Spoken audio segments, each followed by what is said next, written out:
Hi, I'm Reverend Dr. Terry Gallagher. I want to welcome you back to another episode of Come and See.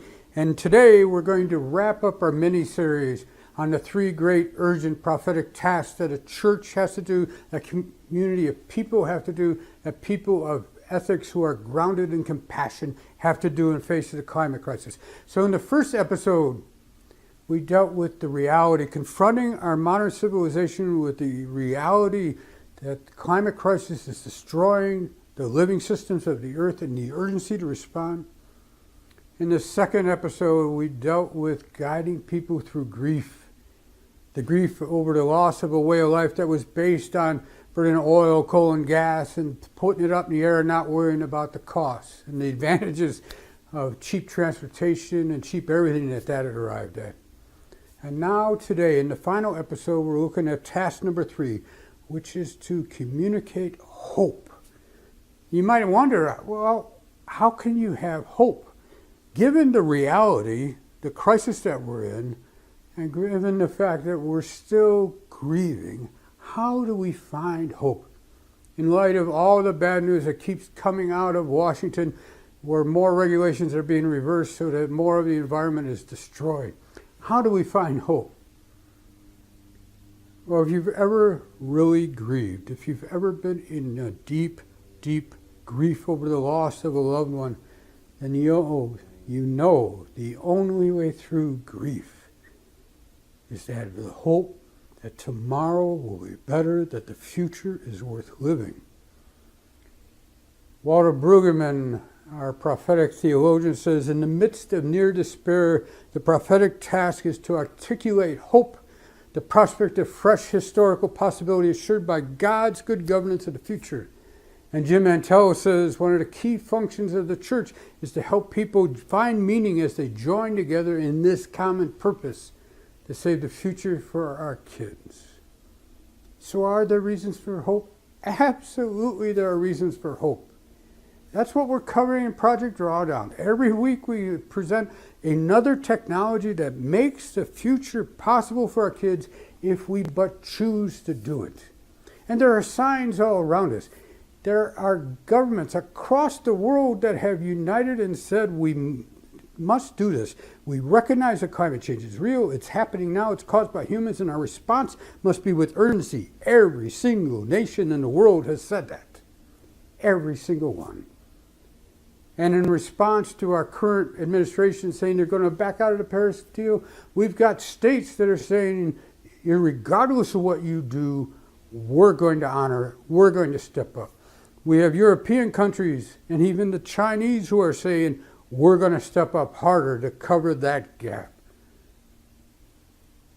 There's also signs of hope in our legal system. States are suing the fossil fuel companies for knowing about that they were causing the pollution that was heating up the earth back in the 1980s and covering up. They had their own scientists doing this. And so states like New York and California and other New England states are suing the attorney generals for fraud of the oil companies. And it's not just us, other countries are doing it. Other countries have recently found that Shell knew about it, when we're saying ExxonMobil knew about it. So we've got evidence that they knew about it, and we're taking them to court. Just like Big Tobacco went to court and everybody said, you can't win against Big Tobacco until it happened. That's what's going to happen with the oil companies. But even more exciting is a group of kids is suing the federal government for denying them a future, for not protecting their right to property and freedom and happiness. And the federal government has tried to dismiss that case on 2 different occasions. And the judges in both cases, recently the Federal Appeals Court has ruled this must go to trial. These kids have a right to have their case heard. Isn't that exciting? Suing the federal government for failure to act to protect the future. There are signs of hope everywhere. There's signs of hope in the technology. There's signs of hope in all of the automotive companies are now launching battery and electric hybrids vehicles. We have one ourselves. There's charging stations going up. There's ability to get, this electricity we have in this condo comes from the wind. You can choose to have that. There are technologies that are leaping forward by leaps and bounds that are changing and making the future possible. There is reason for hope. But here's the thing. It takes you and it takes me. Because people who doubt aren't going to be convinced by yet one more scientific study. There's been thousands of them. If they weren't convinced by now, they're not going to be convinced by more science. What they're going to be convinced by, what's going to cause them to action, what's going to pull them out of the grief, is to see you and to see I take action. So you know those 48 steps to a sustainable life? When people see us use them in our everyday life and talk about them, they'll be moved to action. People will respond when they see others that they trust take this issue seriously. Is there a reason for hope? With God guiding us, there is absolutely reason for hope. You know, in the book of Ecclesiastes, there's that famous passage about a time for sowing and a time for reaping, a time to do this and a time to do that. You know that from the song. You know that. So if there ever was a time to heal, it's now. If there ever was a time to speak up, it's now. If there ever was a time for love and for peace, it's now. If there ever was a time to move in compassion to a future for our kids, it's now. This is how we move to an Acts 2:44 community where we share the great resources that God has given us in our creation. And because of that, our kids will rejoice. Can we do this? 3 great prophetic tasks. Confront our society with the reality of what we're doing. Help them through the grieving process and move them through hope to action. We can do this. My kids and your kids, my grandkids and your grandkids are counting on us. One of the parents of one of the kids in the lawsuit said, "This is an incredible time to be alive, because what we do in the next decade will matter to our kids' future like no other action that we can take." And she also says, if you want hope, you find it in the struggle.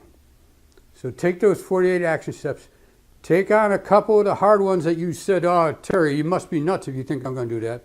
Think seriously about doing that. But make sure you do it publicly and you talk about it. That's how others will come to know the gospel.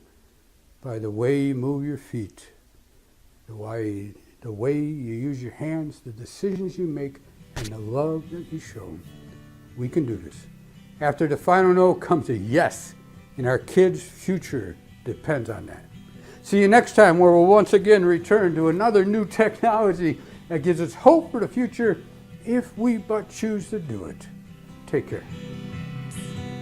And faith is not in knowing, it's a willingness to learn. And faith is found in loving when there's nothing in return.